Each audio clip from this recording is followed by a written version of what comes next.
उत्तर प्रदेश के मुजफ्फरनगर में कांवड़ यात्रा 2025 से पहले एक बड़ा विवाद खड़ा हो गया है, जिसने धार्मिक और सामाजिक तनाव को बढ़ा दिया है। इस विवाद का केंद्र है एक ढाबा कर्मचारी तजम्मुल, जिसने स्वामी यशवीर महाराज और उनके समर्थकों पर गंभीर आरोप लगाए हैं। तजम्मुल का दावा है कि स्वामी यशवीर और उनके अनुयायियों ने उसकी धार्मिक पहचान की जांच के लिए उसकी पैंट उतारने की कोशिश की और उसके साथ मारपीट की। इस घटना ने न केवल स्थानीय स्तर पर बल्कि राष्ट्रीय स्तर पर भी हंगामा मचा दिया है और स्वामी यशवीर इस मामले में सवालों के घेरे में हैं।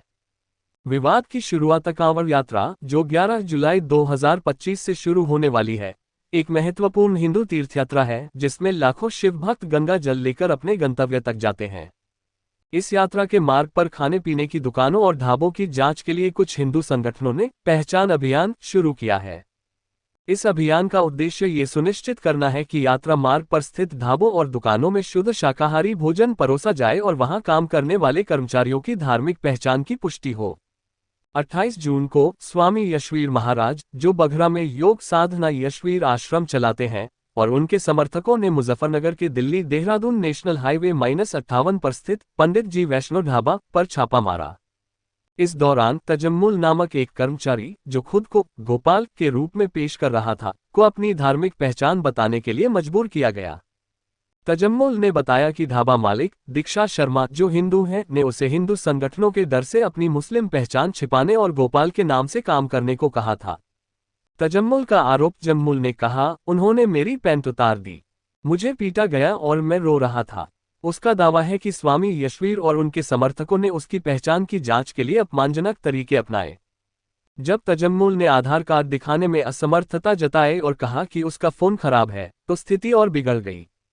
इस घटना का एक वीडियो भी सोशल मीडिया पर वायरल हुआ, जिसमें कथित तौर पर तजम्मुल के साथ बदसलूकी दिखाई गई।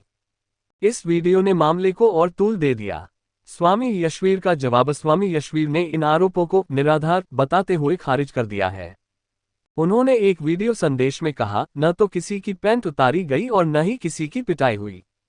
अगर ऐसा कुछ हुआ होता तो ये कैमरे पर रिकॉर्ड हो जाता। उन्होंने दावा किया कि उनका अभियान केवल ये सुनिश्चित करने के लिए था कि कांवड़ यात्रियों को शुद्ध भोजन मिले और कोई भी गलत तरीके से हिंदू नामों का उपयोग करके भक्तों को धोखा न दे।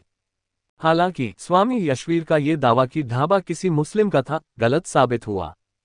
रिकॉर्ड के अनुसार ढाबा दीक्षा शर्मा नामक एक हिंदू महिला का है। इस गलत दावे ने विवाद को और जटिल बना दिया। पुलिस और प्रशासन की कार्रवाई। मुजफ्फरनगर पुलिस ने इस मामले में 6 लोगों को समन जारी किया है, जिनमें सुमित बैरागी, रोहित, विवेक, सुमित, सन्नी और राकेश शामिल हैं। ये सभी स्वामी यशवीर के आश्रम से जुड़े हैं। पुलिस ने कहा कि मामले की जांच की जा रही है और अन्य लोगों को भी नोटिस जारी किए जा सकते हैं। नई मंडी पुलिस स्टेशन के प्रभारी दिनेश चंद भगल ने बताया कि इन 6 लोगों को 3 दिन के भीतर पूछताछ के लिए पुलिस स्टेशन में पेश होने को कहा गया है। राजनीतिक प्रतिक्रिया। इस घटना ने उत्तर प्रदेश में सत्तारूढ़ भारतीय जनता पार्टी बीजेपी और विपक्षी समाजवादी पार्टी एसपी के बीच तीखी बहस छेड़ दी है। समाजवादी पार्टी के प्रवक्ता अमीक जामेई ने बीजेपी पर समाज को धार्मिक आधार पर बांटने का आरोप लगाया। वहीं उपमुख्यमंत्री ब्रजेश पाठक ने समाजवादी पार्टी पर तुष्टीकरण की राजनीति करने का पलटवार किया। उन्होंने कहा, हर खरीदार को ये जानने का अधिकार है कि वह किससे सामान खरीद रहा है। एआईएमआईएम नेता असदुद्दीन ओवैसी ने भी इस घटना की निंदा की और इसे धार्मिक प्रोफाइलिंग का हिस्सा बताया। उन्होंने सुप्रीम कोर्ट के 2024 के उस आदेश का हवाला दिया, जिसमें उत्तर प्रदेश और उत्तराखंड सरकारों के नाम टिका अनिवार्य करने के निर्देश पर रोक लगाई गई थी। नाम टिका विवाद। उत्तर प्रदेश और उत्तराखंड सरकारों ने कांवड़ यात्रा मार्ग पर ढाबों और दुकानों को अपने मालिकों के नाम और संपर्क विवरण प्रदर्शित करने का निर्देश दिया था। बीजेपी का तर्क है कि यह कदम यात्रियों की सुविधा और पारदर्शिता के लिए है। हालांकि विपक्ष इसे धार्मिक भेदभाव और सामाजिक ध्रुवीकरण की कोशिश के रूप में देखता है। निष्कर्ष, यह विवाद न केवल धार्मिक संवेदनशीलता और सामाजिक तनाव को उजागर करता है, बल्कि यह भी सवाल उठाता है कि क्या निजी संगठन कानून को अपने हाथ में ले सकते हैं। तजम्मुल के साथ हुई कथित बदसलूकी ने कांवड़ यात्रा जैसे पवित्र आयोजन को सामाजिक और राजनीतिक विवाद का केंद्र बना दिया है। इस मामले में पुलिस जांच और सुप्रीम कोर्ट के दिशानिर्देश भविष्य में इस तरह की घटनाओं को रोकने में महत्वपूर्ण भूमिका निभा सकते हैं।